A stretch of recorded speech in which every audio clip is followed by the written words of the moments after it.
Erev Tov à tout le monde. Ce Shabbat, on a lu la parachate Yitro, une paracha particulière, il faut se l'avouer. Non pas parce que les Tunisiens la célèbrent de façon particulière avec la pièce montée, mais tout simplement parce qu'elle est constituée, elle contient les Aseret Adiberot, qui est au final le socle, l'écrin de toute la Yadout, de toute notre religion.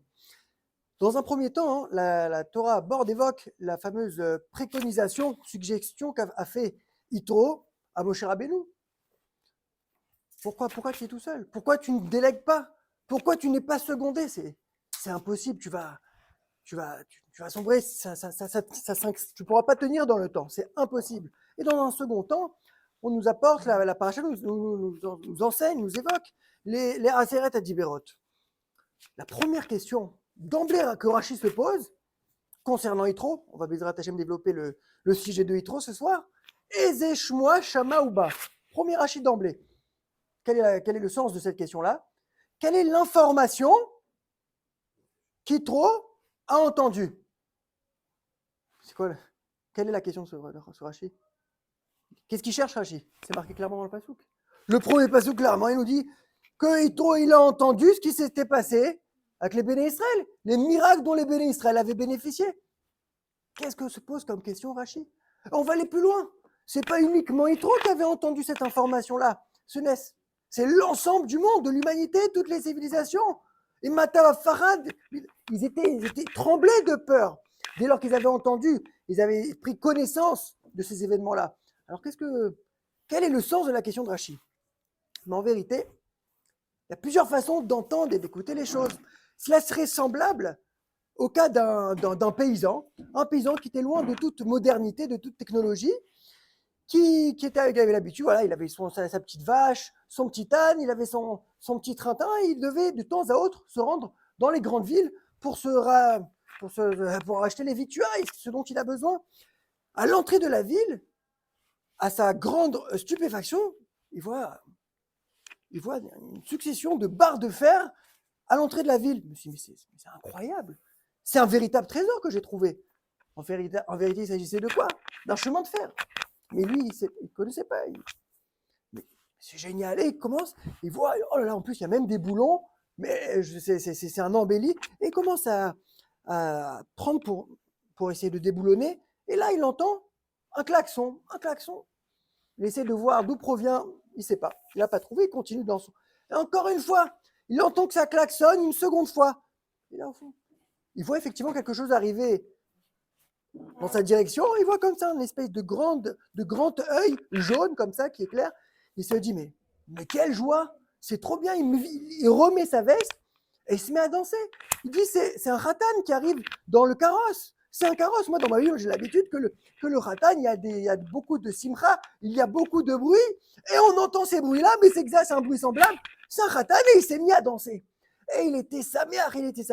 Une seconde, 2 secondes, 3 secondes. On va pas terminer l'histoire, on sait, elle est funeste et morbide. Mais qu'est-ce qu'on veut dire à travers cela? Il avait vu ou il n'avait pas vu le train? Il avait vu le train. Mais ça ne servait à rien. Il ne savait pas de quoi il s'agissait. La même chose chez nous. Yitro, il a vu, il a entendu, il a écouté. Il a écouté. L'ensemble des civilisations, effectivement, ils ont entendu cette information, comme lorsqu'ils regardent le JT de 20h. Lorsque ça termine, lorsque la présentation elle termine, c'est terminé, les infos sont terminées. On retourne de vaquer à nos occupations. Yitro, lui, c'était un grand pragmatique. Il se dit, je ne peux pas continuer à vivre comme ce que j'ai vécu. J'ai besoin de comprendre, j'ai besoin de développer, j'ai besoin de déceler les mystères. De quoi s'agissait-il? Et c'est pour ça qu'il est venu à la rencontre de son gendre pour essayer de comprendre et d'apporter un changement significatif dans sa philosophie et dans sa façon de vivre. Et c'est cela pourquoi il dit Eze Shmoa Shama Uba. Non seulement il a entendu Uba, et c'est sur cela qu'il faut mettre l'accent. Il a passé les belles idées. C'est bon, on peut étudier toute la journée du moussard. Mais si ça reste des idées, de l'ordre des idées comme les philosophes grecs, Aristote, on sait, ils développaient des idées, mais après, dans le concret, c'était des zéros pointés. Ils ne mettaient rien dans l'application. Et c'est ça la différence fondamentale avec nous. Nous, le but de chaque enseignement aussi minime soit-il, directement, on essaye de l'appliquer. Donc, on a compris le premier Rashi.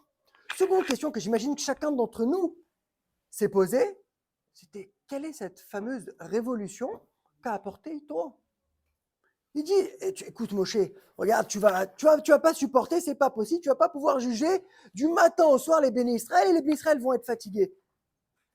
On parle de qui là? On parle pas du dernier des abrutis. On parle de Moshe Rabbeinu, qui avait fait sortir 600 000 personnes d'Égypte, l'endroit le plus fermé.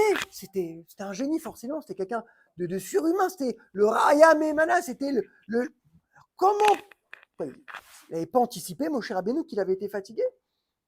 C'est une super question ça, non? Super question. Force est de constater qu'il faut partir avec un autre axiome, qu'au final, Moshe Rabbeinu considérait qu'il tiendrait le coup. Peut-être qu'il avait souscrit un abonnement avec tous les Béné Israël dans une salle de gym, il serait prêt, fatigué, il serait endurant, il pourrait juger lui et lui seul. Et donc d'après cela, c'est forcément cela qu'il faut partir. Il nous reste à comprendre la revendication, la préconisation de Yitro. Qu'est-ce qu'il voulait faire changer? C'est Bédrat Hashem qu'on va essayer de développer pour essayer de comprendre et approfondir la paracha. À part ça, lorsqu'on dit la paracha Yitro, Milachon quoi Yitro? Quelle est l'étymologie du mot Yitro? Yeter, un rajout. On voit qu'effectivement, d'après le Hémet, d'après la Pashtout, de quelle manière faut-il procéder? C'est comme Moshe Rabbeinu. D'après la Pashtout, c'est Moshe Rabbeinu qui se sentait le seul vecteur possible de la tradition, de la Yadout, de la Torah. Il avait reçu la Kadosh Baruch Hu, c'est lui seul et exclusivement qui devait la transmettre. Et il y a Yitro qui vient, il vient être Mechadesh. C'est quoi Mechidouche? Ça ne remet pas en question le pshat, la base. On a la base. La base, c'est Moshe Rabbeinu. Et ensuite, on a Yitro, Milachon, Chidouche, Milachon Yeter, un rajout. Et donc, on va essayer de développer quel est le rajout, quel est le Chidouche que nous a apporté Yitro.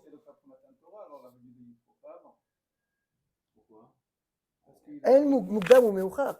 On sait que c'est dans un second temps que Moshe Rabbeinu, il statuait, il répondait aux questions des Béné Israël. Comme ce qui est marqué, mais c'est Rashi, il marque clairement El Mugdam ou Meuchar Batoef, c'est note. Non, dans cette paracha-là, il marque cela. Alors pour essayer de répondre, on va essayer de vraiment établir un lien, on va essayer de rebondir sur la fin de la paracha concernant le Matan Torah. Si on peut constater qu'il y a exactement la même sorte de discussion entre qui et qui? Entre les Béné Israël et Moshe Rabbeinu. Qu'est-ce que les Béné Israël disent? Au tout début, certes, on voulait recevoir la Torah, mais ça va pas le faire. On n'est pas capable, ça va être trop dur. C'est impossible, on peut pas être seul, Lo yuchlu la set od. Et d'un autre côté, tu as Moshe Rabbeinu qui les pousse. Non, c'est vous qui devez écouter. Ne me faites pas ça. Il dit, veitashtem et kochi. Vous allez m'affaiblir. Que dit Rashi? Vous allez me transformer comme une femme qui est faible. C'est pas possible, c'est inconcevable. C'est vous qui devez écouter de vos propres oreilles Akadosh Baruch Hu vous transmettre la Torah. Encore une fois, Moshe, d'après son appréciation, d'après sa conception, c'était uniquement Akadosh Baruch Hu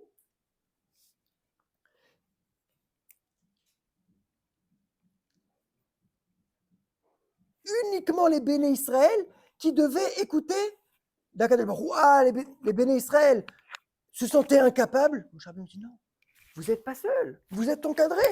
C'est moi. Jusqu'à là, vous m'avez écouté. Vous vous êtes même rebellé, vous avez compris qu'au final, c'est qui a raison? Papa, il a toujours raison. Lorsque notre père, qui veut notre bien, nous demande de faire ceci ou cela, on dit, mais papa, non, je peux pas rentrer dans l'eau, je ne sais pas nager. Non, je te dis que tu es à pied, fais-moi confiance. Au final, on se rend évidence, on va l'écouter. Moshe Rabbeinu considérait qu'il allait pouvoir les élever, les hisser à un niveau où ils allaient pouvoir recevoir la Torah. Donc il ne fallait pas qu'ils s'inquiètent. Mais au final, on voit que Moshe Rabbeinu, Kakadosh Baruch Hu, il tend plus comme qui? Comme les Béné Israël. Non, chaque chose qu'ils te diront, c'est comme ce qu'ils te disent. C'était quoi l'idée? En fait, l'idée que les Béné Israël voulaient faire véhiculer et voulaient expliquer, c'est que ils étaient d'accord. Effectivement, Moshe Rabbeinu, avec toi, on est tranquille. Tu pourras nous permettre de recevoir la Torah. Mais encore une fois, nous, ce n'est pas ce qu'on veut. Ce n'est pas ça le but de la manœuvre. Nous souhaitons recevoir la Torah de façon autonome et selon notre niveau. à travers la grille, à travers le prisme de notre niveau. C'est facile si on utilise des pilules magiques qui vont nous rendre des gens exceptionnels. Il est où l'intérêt? Le but, c'est de recevoir. Qu'est-ce qui peut être défini comme une véritable réception? On reçoit la Torah, c'est alors que la Torah, elle sera véritablement intégrée.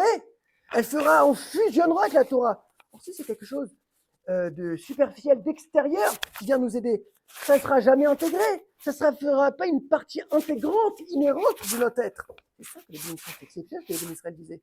Nous, on veut la recevoir à notre niveau. Et pour cela, tu ne peux nous être d'aucune aide. C'est pour ça que, dans la mesure où on ne peut pas, soit l'intermédiaire. Et au final, c'est ce que dit Moshe Rabbeinu, « Itachem et Kochi ». Dans la mesure où vous voulez, Kadosh Baruch Hu m'a demandé de vous écouter, je vais devoir me déchoir, je vais devoir descendre de mon niveau exceptionnel, incommensurable de Rouhaniout, de proximité avec la Kadosh Baruch Hu. Pourquoi? Pour descendre et servir comme un simple intermédiaire à votre niveau, à la place que comme initialement j'avais prévu, que j'allais vous monter, vous hisser à un grand niveau, moi-même je vais devoir me rabaisser. Ben, c'est exactement le même principe, le même concept chez nous. On va réussir à expliquer de la même manière. Moshe pensait et considérait, c'était ça son appréciation, que la Torah, il devait l'écouter, donc à travers lorsqu'il devait statuer, lorsqu'il devait enseigner la Torah, uniquement de lui. Pourquoi? Parce que lui, c'est la source.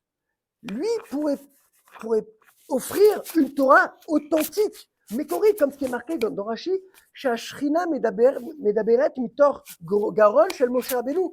Elle émanait de la gorge de Moshe Rabbeinu, la Torah. C'est-à-dire chaque enseignement qu'il dispensait, c'était Moshe, mais au final, c'était Akadosh Baruch Hu. C'est pour cela que c'était possible, c'était réalisable uniquement si c'était Moshe Rabbeinu qui dispensait ses cours. Le chauffette exclusif serait Moshe Rabbeinu. Et qu'est-ce que donc dans ce cas-là, qu'est-ce qui s'est passé avec Yitro? Il a dit trop. C'est vrai. Je peux comprendre que par souci d'authenticité, tu veuilles avoir cette exclusivité-là. Mais il y a un souci. Mais on a dit que c'est la Shrina Medaber Mitor Garon chez l'Israël. Et on a dit que tu penses que tu vas réussir à faire monter les bénis Israël pour essayer de leur transmettre, de leur faire véhiculer les messages. Mais ça, à Kol Tov Yafé, lorsque ils veulent étudier les sugiotes, les halachot, ils vont venir aussi pour des litiges mammoniques, des mammonotes, des litiges financiers. Dans ce cas-là, ils vont être embourbés, ils vont être en fond shkouim dans la gashmiout, dans la matérialité. Comment tu vas réussir à les élever? Ça va être très compliqué. Alors on va aller plus loin. Admettons que tu réussisses à les élever et qu'il n'y ait pas de problème dans cet aspect-là. Mais si tu gardes cette exclusivité-là sur la Torah, que se passera-t-il lorsque tu ne seras plus des nôtres? Lorsque tu ne seras plus, les bénis Israël vont croire que dans la mesure où c'est exclusif à toi, qui dit Torah c'est Moshe. Lorsqu'il n'y a pas Moshe, il n'y a pas de Torah, c'est terminé. On va choisir, on va inventer une nouvelle religion. C'est pernicieux comme procédé. C'est très très grave de garder cette exclusivité-là. C'est très très très dangereux. Donc qu'est-ce qu'il a suggéré? Qu'est-ce qu'a suggéré? Quelle a été la révolution? La chose révolutionnaire qu'a proposé Yitro, c'est la chose suivante. Il lui a dit, avant cela. Donc, Moshe, au final, et ça serait sympa de comprendre, intéressant de comprendre, qu'est-ce qui a échappé au final à Moshe Rabbeinu? Parce que c'est logique, les paroles trop. Demain, tu n'es plus là. Mais au final, en fait, Moshe n'avait aucun problème. Parce que lui, d'après ses plans, il devait rentrer en Eretz Israël. Et on sait que c'est marqué dans les textes, que ça devait être la Géoula finale et absolue. Donc, de ce fait, il n'y a aucun problème. Laisse-moi faire et à Dassov, on pourra aboutir et aller jusqu'à la fin. Et il n'y aura pas de problème, il n'y aura pas l'air après Moshe Rabbeinu. Au final, on voit qu'il avait raison. C'était Yitro. Moshe Rabbeinu n'a pas pu rentrer. Et la force de Yitro, ça a été de suggérer que malgré le fait qu'on va enlever de cette authenticité, mais pas totalement. Qu'est-ce qu'il a dit Yitro? Data Techezé. Tu vas nommer des autres dirigeants, des autres têtes, des autres juges. Tu érigeras. C'est quoi Data Techezé? Des rois HaKodesh. En d'autres termes, même lors de cette nomination-là, vu que ce sera par le roi HaKodesh de qui? De Moshe Rabbeinu. Moshe Rabbeinu va laisser son empreinte, même dans les nouveaux juges qui seront érigés, qui seront nommés. tout passe par Moshe Rabbeinu parce qu'il ne faut pas oublier que tout doit émaner de Moshe Rabbeinu qui est le vecteur exclusif de la Torah, comme ce que les textes nous confirment. Afilou Maché, Talmid Vatik, Atid Mechadesh, à cause le Moshe Mishinaï. Tous les chidouches, lorsque vous allez étudier Bezrat Hashem, lorsqu'on étudie tous les jours et qu'on émet des choses, il ne faut pas croire que c'est nous qui l'avons inventé. Ça a déjà été transmis. Parce que sinon, c'est soit c'est pas un chidouche, soit c'est faux. Mais tout doit passer, la base doit être possible pour que ce soit le Hémet. Il faut que ce soit passé par Moshe Rabbeinu. Et c'est exactement ça qu'a réussi à garantir Yitro. Il a dit, non seulement tu vas pouvoir garantir la pérennité lorsque tu ne seras plus là, et en plus, on va garder cette authenticité quelque part. Parce que tout cela sera fait par Ruach HaKodesh. Et si on peut constater, si on peut, voilà, prendre qu'est-ce qui a permis, là, ça a échappé à Moshe, pourquoi il n'a pas anticipé le fait que, voilà, peut-être il serait plus... Ça, c'est le propre de Yitro. Yitro, il a connu de grands tumultes dans sa vie. Lui, il faut savoir que c'était le chef de l'Avodah Zarah, c'était le scientifique de la génération, il connaissait tout. Si à M. Yitro, on lui avait dit, lorsqu'il était Cohen Midian, on lui avait dit, tu sais que dans 10 ans, t'es juif, qu'est-ce que ça voudrait dire? On va dire maintenant au pape du Vatican, tu sais que dans 5-10 ans, t'es juif, t'es rabbin. C'est pas possible. C'est pas possible, il a déjà la kippa, c'est très très très bien. Là, c'est inconcevable, Mais trop, il a vu que du jour au lendemain, sa vie a changé, sa vie a pris un nouveau tournant. Il a dit ça, ce moussa-là, je ne peux pas le garder pour moi. Je dis à Moshe Rabbeinu, aujourd'hui c'est toi, tu ne sais pas. On ne sait pas de quoi va être fait le lendemain. C'est pour ça qu'il faut anticiper toutes les possibilités. C'est pour cela, et c'est en cela qu'a été révolutionnaire le conseil de Yitro. Magnifique.